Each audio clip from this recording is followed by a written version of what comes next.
Hello, welcome back to Ycft. I'm just going to start this video actually by thanking your mother for giving me this t-shirt for Christmas. For getting it made for me. Yellow Bella's t-shirt. Yeah. I am 100% having to go with that then. Yes. That's the fan base is called. It's stuck. Great, but custom merch. I really like it, so thank you. This week, we're going into some foreign horror. Yeah. 2008's Let the Right One In. Yeah. We will butcher most of the names involved in this. We're not going to take a look too much. It's not a versus because we haven't seen Let Me In, the remake directed by Matt Reeves. We know a few things about it that we might compare it to. We've also not seen the recent TV series. Although I know the author of... What's the author of the book? The writer is John Ajvid Lindquist. I know he wrote the screenplay for this film. He did. And worked on the screenplay for Let Me In. And also worked on the TV series. So he has his fingers in all the adaptations of it. And we ourselves, a couple of months ago, saw the stage adaptation of it. Yeah, which was really... That was really good. Way bloodier than I thought it was going to be for a play. I really enjoyed it. Yeah, I think the story just works in whatever way you tell it, really. It's just a really good story. So, do you want to give us a little bit of a backstory to this? All right. Very special little vampire film. It is very special. It's about vampires. This is a vampire film. Oh, yeah. Absolutely. So it's set in 1982 in, I think it's meant to be Stockholm in Sweden, this very sort of working class little town. And I guess the main character is a 12-year-old boy called Oscar, who is very kind of timid. He's quite shy.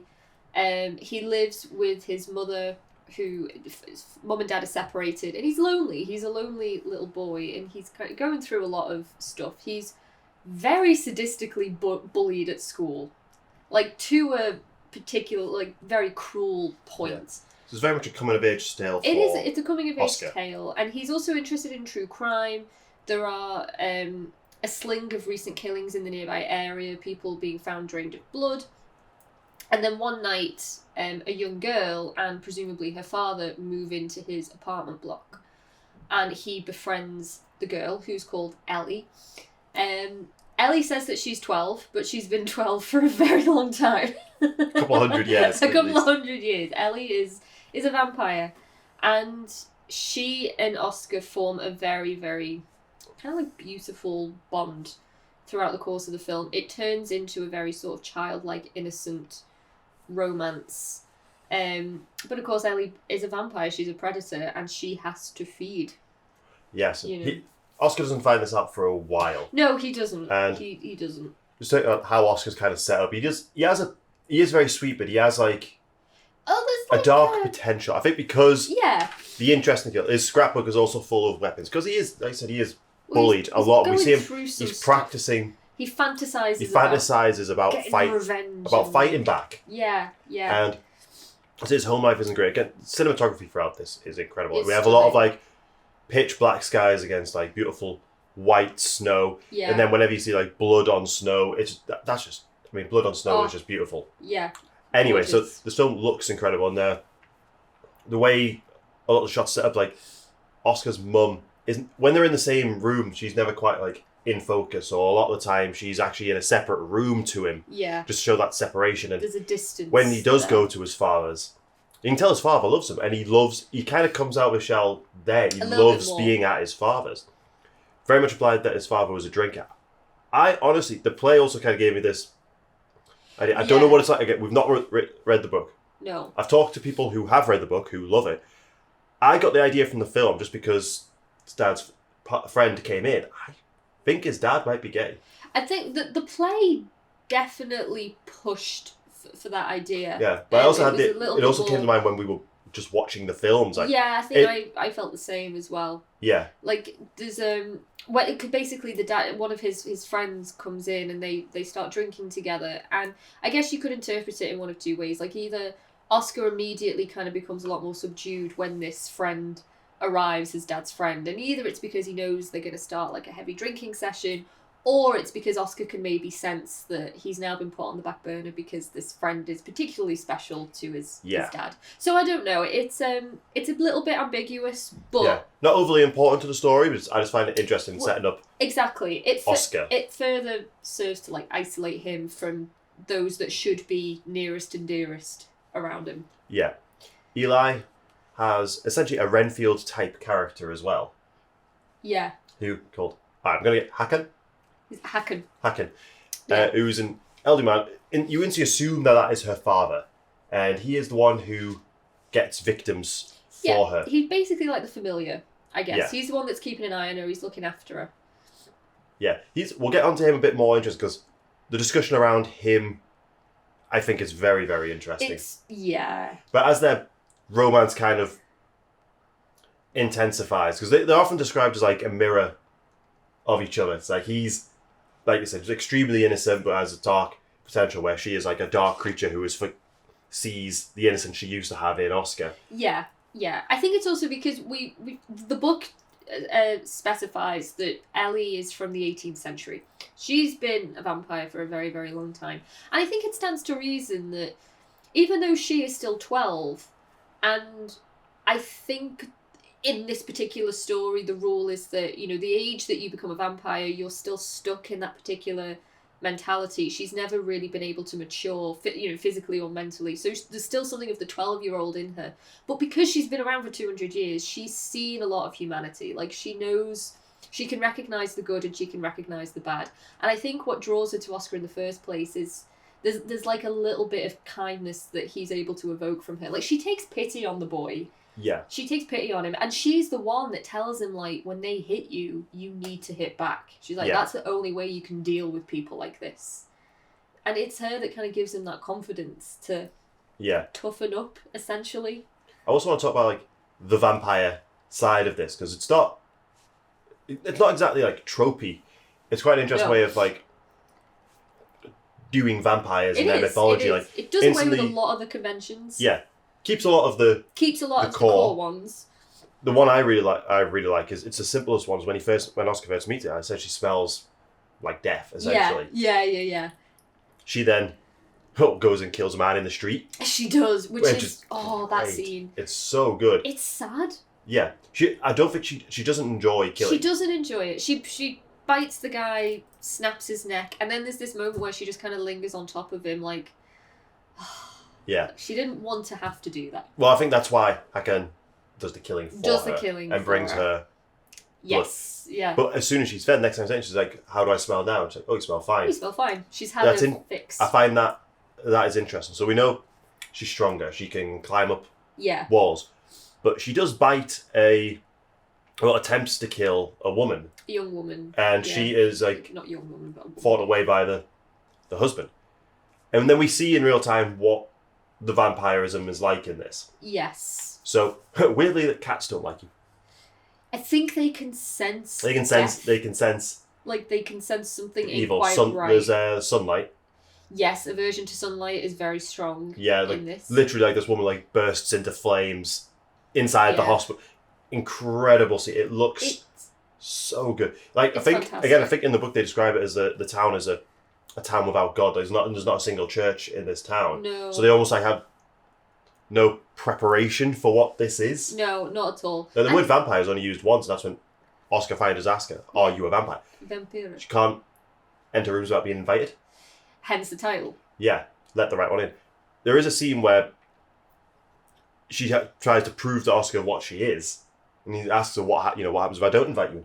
I can't think of another film where I've ever seen this. What is the actual consequence of them? This is the first time. Yeah. I think I'm right in saying that. This is definitively the first time. Like, once a vampire crosses that threshold... What happens? What happens? This is what happens. Yeah. I also didn't realise, this is the first time I've seen that you can revoke their invitation. Actually, I have seen that once in... I think it was True Blood. Right. It's either True Blood or it's Vampire Diaries. I didn't watch a ton of them. Yeah. But I know someone revoked the invitation and they kind of instantly, like a force, almost like dragged them out. Yeah.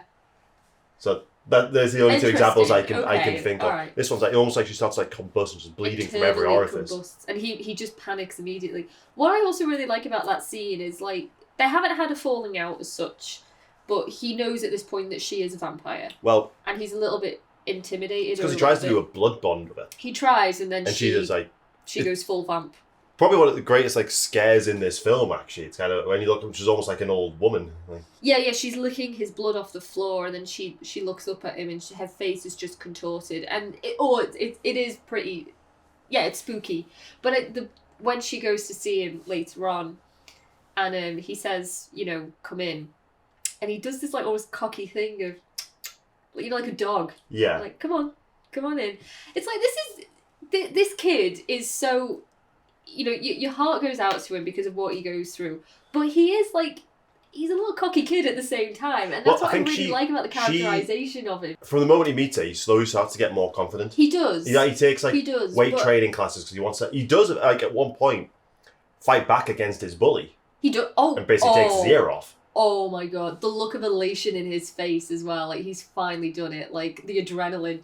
But I think it's a testament to the writing, though, as well, because I think kids, I've said this to you, I think when we're talking about it, in that writing for kids is quite hard. And I think kid actors can be a little bit, it's hit and miss. Yeah, I do think both of them are very good in this. They're so natural. Like, it's, the way that they act, he's not just, like this pained little kid who's meek and timid because he's being bullied and because his mum and dad are divorced or whatever. It's like, no, there are moments where he has a lot of joy and there are moments where he feels like a little bit more playful. So I like that mix that we see. It feels just, I don't know, it feels real.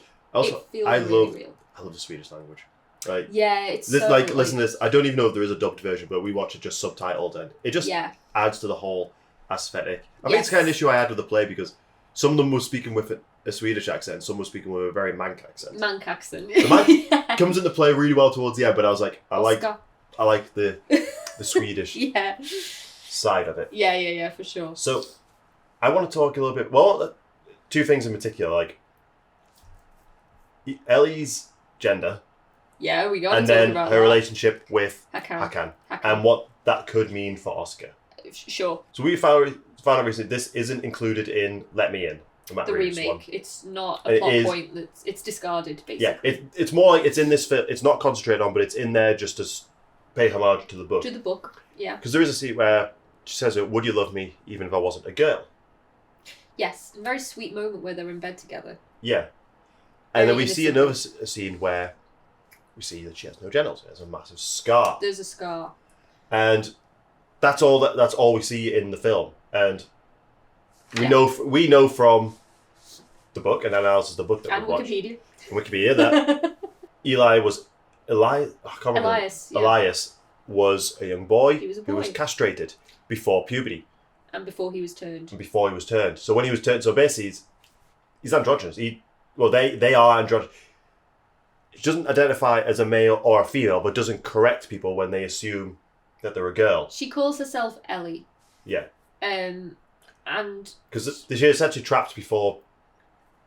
Yeah. Because obviously, if you are castrated and you can still go puberty, you are still a man. Yeah, sure. You are but she can't. She never had that experience. So she's still trapped, not knowing what she is inside. She's basically she's kind of vampire. Genderless. Genderless, yeah. Basically, she's basically genderless, and that moment where she's lying in bed with him and she says, "Would you love me even if I wasn't a girl?" There's clearly a massive double meaning there. But the fact that Oscar says, no, I don't care. Yeah. And even when he sees the scar, he doesn't confront her about it. He doesn't dwell on it. And it's just, again, the purity of the love that he feels for her. He doesn't give a shit. His love he doesn't give a shit she's a vampire. His love isn't surface level. No. It's absolutely not. It's pure because these are children. Yeah. Her relationship with Hakan. Yes. We've actually kind of debated this in several ways, again, from what we know from the book and what we know from the play and from Let Me In. Yes, yeah. The book very much leans in on there's a paedophile element to it. He is. And in the book, he is in love with Ellie. Yeah. And he wants he wants her in ways he can't and shouldn't have her or want her. But he is also a bit of a sad tale, I think, because when I watched it, I assumed that he was also meant to be a foreshadow of what Oscar could become. And on Let Me In, that Oscar finds pictures that show that she met him when he was Oscar's age. Yeah. That to me makes a lot of sense. So mentally, he is also kind of stunted at the age that he met her. Yes, he's a fully grown man now, still in love with a child. But that is the destiny that Oscar has if he goes with her. Potentially. I know you genuinely believe that she loves Oscar. I do too, but she could have also genuinely loved Hakan at some point. It is fascinating. And if she is still stunted as a child, she cannot love an old man. It's quite sad if you take it from... So basically, in this film, it's their relationship is left very ambiguous. Yeah, you almost mistake them for father and daughter. I think obviously that's how they play it. That's how they play it, yeah, for sure. And yes, the book, he's a paedophile, and he propositions her, I think, in the book fairly regularly. This is just from what, again, we have not read the book. This is just from what I've learnt. In the film, it's a lot more ambiguous. Yeah. And it is potentially, you could interpret it, that he was once upon a time Oscar. He met Ellie when he was also a boy, and he's just grown up to be her familiar. But what makes it sad, if you totally discount the paedophilic elements, which could still potentially be there, is that if he was once upon a time Oscar, then she's just grown very kind of like... I don't know, there's not a disdain that she has for him, but she just kind of... There's no affection that she has for him. Like, he is useful to her, and that's literally it. It's like there's moments where she and Oscar are doing Morse code through the wall, and Hakan is just kind of looking in as if to say, like, what are you doing? And she just, like, brushes him off, very dismissively. There's no line. He says, like, can I lie with you tonight? Yeah, it's something like that. And obviously that's in the play. So that's what she does in the book. With Oscar as well. Yeah. And when I was watching that, that's just very much what I got from it. And he knows he's getting older. The kill that we see him do at the beginning when he strings someone, it's really good, but he fumbles it. He botches it. He does the kill, he gets blood, but he spills it. He doesn't get enough for her. Yeah. She's angry with him about that. Yeah. He knows that at some point he is going to put her in danger, so he starts carrying around a jar of sulfuric acid. Yeah. And so if he does ever get caught, he can disfigure himself so it can't lead back to her. Yeah. And that inevitably does happen. Yeah. He's so willing to do it as well. Yeah. And then she gets rid of him pretty... She does. Oh, and she climbs up the hospital wall. Yeah. It's like the camera's quite far away, so you sort of have to look to see it, but you just see it animalistic, and then she has to stop when a character... But his last act, because he knows he has to die. Yeah. He can't allows her to feed put on her in him danger. first. Yeah. So it's like that one last thing, it's like, right, here's a meal, and then he dies. Like, that is Oscar's future. And when the husband of the woman who was turned into a vampire recognises her, goes to the house, and she's essentially hiding in the bathroom with no sunlight. Yeah.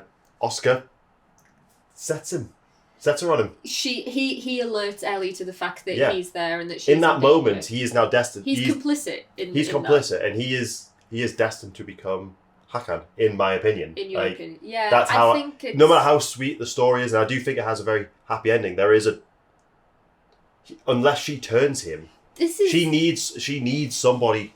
This is the thing. It's like you could. So the very, very end, where he's on a train, he's getting out, and she's locked in this trunk, and you could interpret it either as, oh, this is quite a happy ending for these two characters. They finally get to be together, and he does Morse code on the trunk, which by the way is Swedish for kiss. Yeah. And she does it back. So you could either say oh, it's quite nice, they're going to end up together, or you could look at it and think, shit, this is just the beginning for this guy. And it kind of begs into question her character a bit too, because how much does she really care for Oscar compared to how much is she just using him because she is... I think... She has to use... I think you're right. I think she does love him, because let's be fair also, a child is going to be less able to get her victims than a fully grown man. It wouldn't make any sense for her to... If she's just looking for a familiar, you wouldn't invest in them as a child. No. It just wouldn't make sense. No. So I think there is a love there, but over the next few decades, that will start to dwindle unless she turns him. And whether she does or not, we never know. Never really know. We don't know. What's that line from from the book that I really like. So this is from the writer. In any relationship, you invite what might destroy you or save you, so let the right one in. Love that. I absolutely love that. It works so well. Yeah, it's true, because, like, obviously let the right one in, meaning, like, you know, don't invite a vampire into your house, but also, you know, who are you letting in there? Yeah. You know, who are you choosing to love, and who are you allowing to love you in return? Gotta be careful with that kind of thing. Yeah, because there's another scene, we can get into how old Ellie actually is. She has a lot of money and she has a lot of treasure, and he asks, how do you get into it? Oh, people give them to me. It's like, what type of life has she led? I always wonder if this is something that the TV series might go into. Yeah. Yeah, potentially. Yeah, she has like this little Fabergé egg that's just, you know, in and of itself is probably priceless. And doesn't she say to him as well, she offers him money, that, like, some of the jewellery and the money and stuff like that. Also, he's not interested. He's totally not interested. Again, because, you know, this is like, it's such a lovely, beautiful meditation on just childhood innocence and love, and, like, you know, gender doesn't matter and money doesn't matter, and as long as they've got each other. Yeah, because she is the first person that he's able to form, like, a connection with. Yeah. He doesn't have it with his mum and dad. He doesn't have friends at school. Ellie is the first significant person in his life. Well, the big spoiler warning here for the end of the movie. The first time he thinks that he might have started to form friends, so one of the bullies who he used to be friends with invites him to swim class.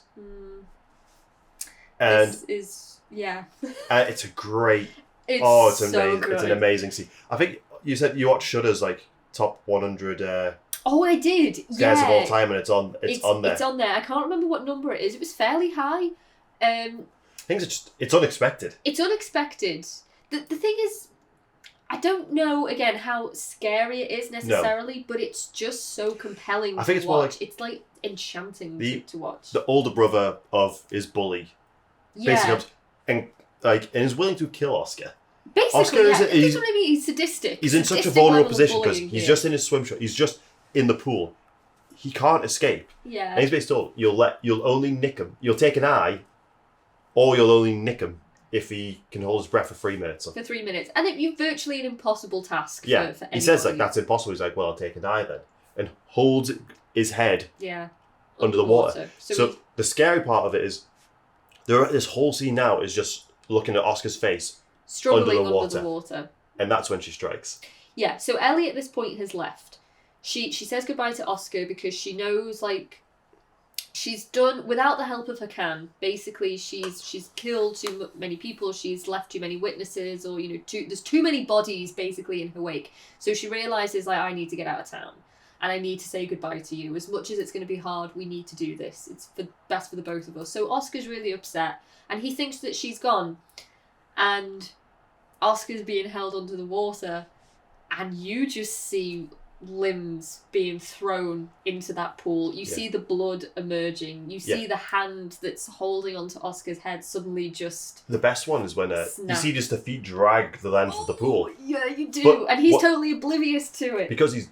I think almost passed out at this point. The horror, the scariness of this scene is the fact that we know that Oscar's been under there for too long. For too long.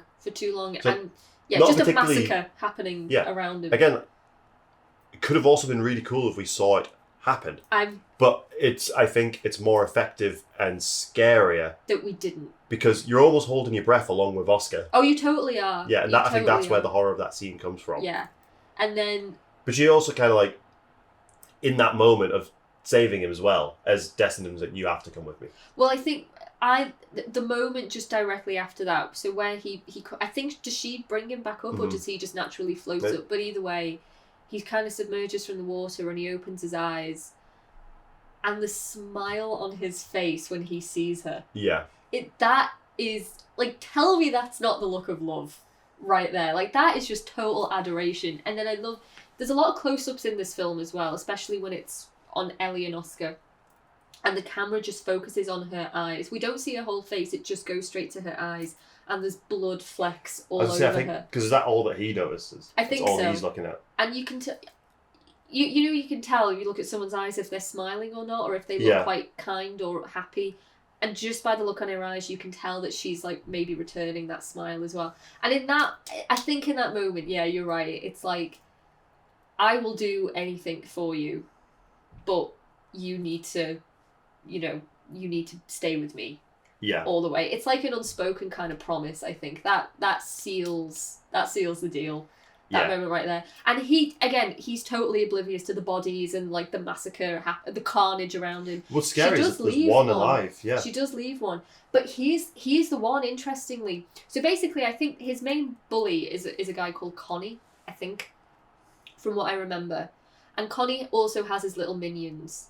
And there's one minion in particular who is clearly just hanging around with the bully because he himself doesn't want to be bullied. He's not sadistic, he's not naturally cruel, but Connie makes him whip Oscar. Yeah. And he starts crying as he's doing it. He doesn't want to do it. So I think Ellie spares this kid because she knows he's not inherently to be fair, bad what is she spared it from? That is trauma right there. That's trauma right there. He's just seen his entire friends be absolutely and also realise that monsters are real. Yeah, and he's probably going to be like suspect number 1 in that as well. Yeah. Very, very good horror. Like, oh, it's such a beautiful great story. Vampire story. It really just a great love story. It looks incredible. The soundtrack's incredible. It's really well acted. The soundtrack is it's on Prime at the minute, and I'd highly recommend giving it a watch. We will investigate Let Me In because we're a big fan of Matt Reeves. Yeah, I had to do a double take when I saw the screen and I saw his name. I was like, oh, and you look at like some of the scenes from it. It's like, oh yeah, there it is. Well, it's also Hammer production as well, which I feel like I did know once upon a time, and I've just kind of let slip from my mind. But yeah, have you got any more notes on this one? I just to kind of emphasize the performances of the two leads. So again, I'm going to butcher their names, but Cara Hederbrandt is Oscar, and Lena Leanderson is Ellie. Oh, her name's easier. Yeah, her name thankfully is a lot easier. Thank you. They are fantastic in it. Yeah. There's just the performances are really kind of understated. Mm-hmm. Like there's a stillness, there's a quietness to the film. Even like the action sequences, they're not. I don't know. They're not played in a very dramatic way. I missed a part from the vampire mythology. She can't eat. Oh, she can't eat. No, there's a scene where he gives her a sweet or something, and she just instantly vomits it up. Interestingly, I saw this. I was reading an article about like queer horror films, and I don't know if Let the Right One In is considered to fall under that category or not, but someone highlighted that there's a scene, it's that moment where she's throwing up and the little cardigan she wears, it's the colours of the trans flag. So I don't know if that was deliberate or not. Well, that would have been someone has pointed it out. It would have predated the trans flag, wouldn't it? I don't know. I'm not 100% sure. Don't know how long that's been a thing. If it's based off this film, but that's kind of cool because, like I said, there's a chance that she is kind of a trans character. She basically is. Yeah, she's genderless. And I know you mentioned it. The way that the film is shot. There's like an elegant chilliness to the film. It's snow everywhere. And I am curious to see the American one just because. I know he takes a different approach with it. Yeah. And I think it's pretty liked. I don't know how well it did, but I think it is quite... I think it is, yeah. Again, Roger Ebert liked it. Roger Ebert liked both these films. Weird. For whatever that's worth. But yeah, it's a beautiful film. It is a horror. But it's more, again, like it's a meditation on love, I think. Like childhood love. Yeah. Let the right one in. Let the right one in. I'm done. You're done? Sweet. Thanks for stopping by, guys. We wanted to do this one as one of the last of the winter ones. Yeah. Oh, this could even be a Valentine's Day one, really. It could have been. But I think initially we were thinking of that. But we thought like snow in February just doesn't make any sense. No. So it's a really good film. Like I said, it's on Prime if you want to check it out. We will dive into the other adaptations at some point. If the play is in your area, like the theatre adaptation of it, go see it. It is a lot do go and see of fun. It's really impressive. I will read the book on this as well. Yeah. At some point. Thanks, guys, and we'll see you next week.